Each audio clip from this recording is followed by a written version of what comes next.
देवलोक की विज्ञान कथा हिंदू शहर के बीचों बीच निवासियों पर बेचैनी की भावना छा गई। दानव राजा महादुष्ट खड़ा था। उसकी खतरनाक उपस्थिति ने शहर पर एक काली छाया डाल दी थी। उसकी आंखें एक दुष्ट तीव्रता से जल रही थी, जो देवलोक को नष्ट करने की उसकी इच्छा से प्रेरित थी। लेकिन देवलोक के लोग असहाय नहीं थे।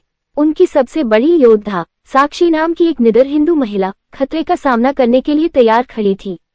अपने लंबे काले बालों को पोनीटेल में बांधे साक्षी ने अपनी आंखों में एक भयंकर दृढ़ संकल्प के साथ दानव राजा और उसके अनुचरों को देखा। साक्षी जानती थी कि उसे अपने शहर की रक्षा के लिए जल्दी से जल्दी काम करना होगा।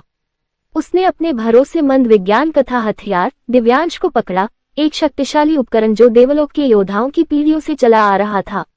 दिव्यांश को हाथ में लेकर साक्षी दानव राजा और उसके 2 दानव शिष्यों का सामना करने के लिए आगे बढ़ी।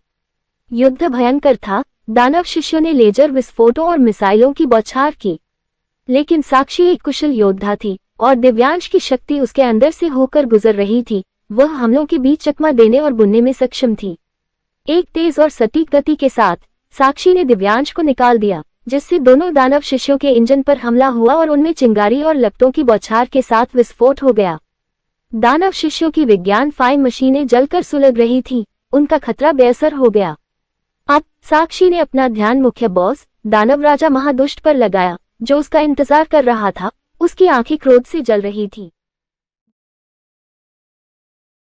साक्षी महान विज्ञान कथा हिंदू शहर देवलोक के बीच में खड़ी थी। उसकी भविष्य की बंदूक तैयार थी। उसने राक्षस राजा पर निशाना साधा। उसकी आंखें उसके लक्ष्य पर टिकी थी। एक स्थिर हाथ से उसने बंदूक चलाई, लेजर किरणों की बौछार की, जिसने राक्षस राजा को अविश्वसनीय बल से मारा। राक्षस राजा ने पीछे की ओर लड़खड़ाते हुए एक गहरा दहाड़ लगाई। उसका शरीर विशाल आग के विस्फोटों में डूब गया। लपटों ने उसे घेर लिया और वह धुएं और राख के बादल में गायब हो गया। जैसे ही धुआं छंटा, साक्षी विजयी हो गई। उसकी बंदूक अभी भी भीषण युद्ध से धुआं उगल रही थी। वह आगे बढ़ी। उसकी आंखें क्षितिज को स्कैन कर रही थीं ताकि यह सुनिश्चित हो सके कि राक्षस राजा वास्तव में पराजित हो गया है।